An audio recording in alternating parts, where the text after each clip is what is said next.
Hello everybody, my name is Dragonstone and welcome to a top 5 video on the top 5 things that I would like to see come in to Black Ops 3's DLC 3 zombie mode. Now, we don't know exactly what DLC 3 has in store for us yet. We don't even know what it's going to be called, but these are just the top 5 things that I would like to see come in to DLC 3 zombies mode. So without further ado, let's hop right into the top 5. Coming in at number 5, we have simple maps for the casual player. Now what I mean by this is easy maps where you don't have to go online and search up how to do everything on the map. You can just hop in, figure out where your perks are, and survive for as long as possible.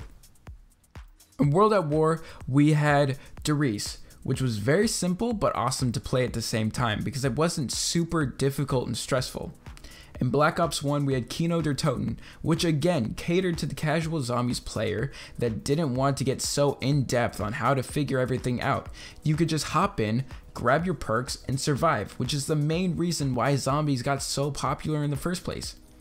In Black Ops 2, we had Buried, which again was a very simple map, maybe not so much for the casual player, but it was still a simpler map where you could just hop in, get your perks, and survive.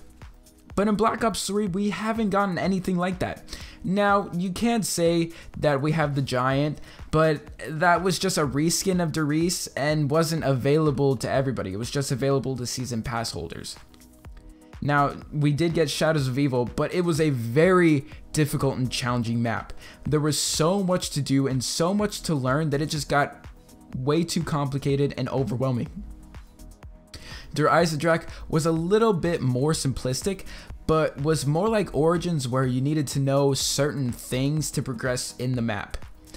And Zetsubou no Shima was a very challenging map, and even I don't like to play it for how hard it is, because you have to know so much just to survive 10 rounds in the game. Now, I'm a pretty good zombies player. If I would like to call myself that, I'm a pretty good zombies player. I can survive pretty far and I know what I'm doing, but Zetsubou no Shima is just something else, and man, that map is just something else. So, simple maps comes in for the number 5 spot. Coming in at our number 4 spot, we have harder Easter eggs for the hardcore zombies players. Now, with all that being said about the more simplistic map for the casual player, you also have to take in the account of all the die-hard zombie fans out there. It would be awesome if there was a harder Easter egg in the DLC 3's map, that when you finished you got this sense of accomplishment and the wow factor of, wow, I can't believe I just finished that because that was hard. Der Eisendrache did a very good job of this with the complicated steps, hidden secrets, and the intense boss battle. What does that mean? Boss battle that when you finished, you got to relax and let the realization of wow hit as you watch the moon blow up and the cutscene take place.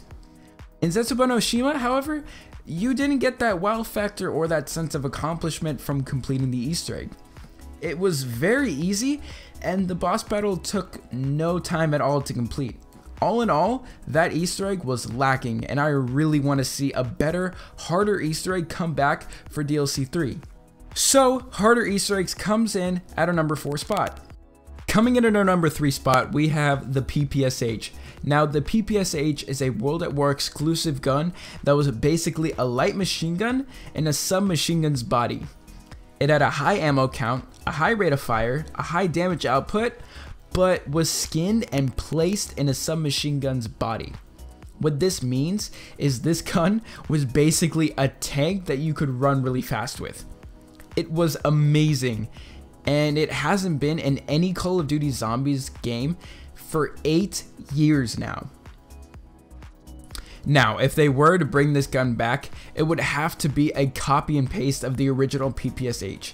There would have to be no changing stats, no changing ammo count, no changing anything. But the only thing that they could change is cosmetics, like how it looks so it would fit the Black Ops 3 graphics and fit Black Ops 3 as a whole, but still give it the PPSH look. If this happened, it would be amazing and would make the whole zombies community happier than a teenage girl getting tickets to see Justin Bieber for the first time. It would be amazing. So the PPSH comes in at the number 3 spot. Coming in at our number 2 spot, we have Ray Gun Mark III. Now, we need a new ray gun in Black Ops 3. We definitely need a new ray gun because the ray gun in Black Ops 3 is basically unusable because of the low damage output and the high splash damage. Now, in Black Ops 2's DLC 3, they introduced Buried, which also introduced the ray gun Mark II, a game-changing ray gun that gave the ray gun a fresh new feel and made getting the ray gun a must in Buried. It did so well that they put it in every Black Ops 2 map and was raved about by the zombies community. But now sadly we don't have the ray gun Mark II in Black Ops 3. But I think now would be a good time than ever to introduce a brand new ray gun to really give the ray gun a sense of a must-have again in zombies. Because now, getting the ray gun is like getting the SMR from Black Ops 2. You just look at it and go, nope, no thanks, I would rather have the Shiva than this. So, the ray gun Mark III comes in at the number 2 spot. And now, coming in at our number 1 spot, we have Banana Colada.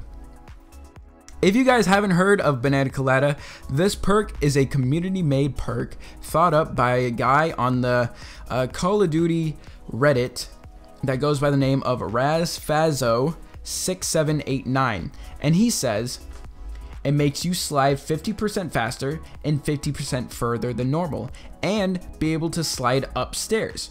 Also, when you slide, you leave a trace that makes zombies fall down like the Sliquifier. I think it would be good given the new movement system and you have another perk similar to Stamina Up as an option. Now, I personally think that the Sliquifier effect would just be too much for the perk. It would just make it too overpowered, but the idea is great. It has a full-on jingle and logo, and everything was made by Mad Gaz Gaming. I think that's how you say his name. And I really want to see this perk come into Black Ops 3. It would be the first time that a community-made perk made it into a full-fledged Treyarch game.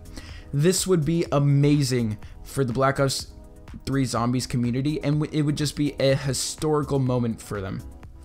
Now, I'll link Mad Gaz Gaming, I think Mad Gaz Gaming, in the description below, and the Banana Colada jingle in the description below so you guys can go hear it. I think it's amazing. I want this to really come in to Black Ops 3. So, there you go. Banana Colada comes in at the number 1 spot. So there you guys have it. That was my top 5 things that I would love to see come into DLC 3's Zombies mode.